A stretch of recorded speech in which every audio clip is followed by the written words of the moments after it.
பாய் பேசுறேனுங்க. நான் ஏரிப்பட்டி பெரிய வீரன். பேக் ஐடி வச்சு பயங்கரமாக தொந்தரவு பண்ணானுங்க. கஞ்சாவு இருக்குதா, தண்ணி இருக்குதா, பொம்பளை பிள்ளைகளெல்லாம் தப்பாக பேசுகிறானுங்க. கேடு கட்டணும் நாயிக. பேக் ஐடி வச்சு இப்போ சம்பாரிச்சுக்கிறானு ஃபோன் போட்டால் அவனுக்கு லைக் விழுந்தா சம்பாதிக்கிறதுக்கு வேண்டி இது பண்ணிட்டு தெரியிறானுங்க. கேடு கட்ட நாயிக, இறப்பான் நாயிக.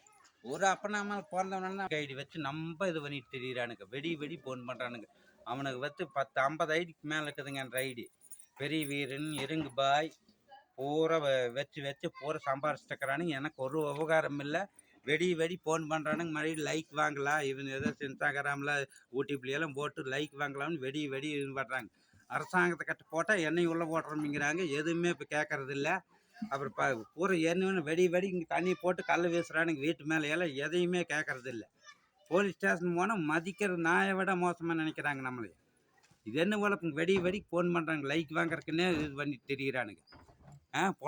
பொம்பளை கொட்டையெல்லாம் படுத்துட்டு படுக்கவே முடியல. வெடி வந்து இங்கே பைக் வந்து காட்டி பொண்ணு ஓடுவேன் அது இதுன்னு பேசிட்டுக்கிறேன்னு ஃபோன் மேட்டில் கொடுக்குறானுங்க.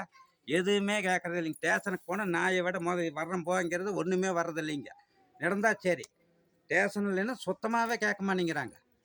போய் 20 தாட்டி போயாச்சு. நான் 20 தாட்டி போயாச்சு. எனக்கு உயிர் பிச்சை கொடு ஏதாச்சும் சொல்லுங்கன்னா 20 தாட்டி போயாச்சுங்க. 20 தாட்டி ஸ்டேஷனில் நாங்கள் ஸ்டேஷனில் கலெக்டர் ஆஃபீஸில் பெட்டிஷன் கொடுத்தாச்சு. இத்தனை வக்கம் கொடுத்து ஒரு கூலிக்காரனுக்கு 5 வருஷம் கழிச்சு ஒரு மதிப்பு ஓட்டு மதிப்பு மட்டும்தான் இருக்கும் அரசாங்கத்துக்கு. வேறு எதுவுமே இல்லையா கூலிக்காரனுக்கு, விவசாய கூலிக்கு? ஓட்டு உரிமை மட்டும்தான் வரும். 5 வருஷத்துக்கு ஒருக்கா வந்து 2 மாதம் முடிஞ்சிச்சுன்னா முடிஞ்சது, அவன் செத்ததை. எந்த வேலைக்கு போனாலும் மிரட்டல் தான். கூலிக்காரனை கண்டா நாயை விட மோசமாக மதிக்கிறீங்க. ஓட்டு உரிமை மட்டும் வந்து கேளுங்க பாருங்க.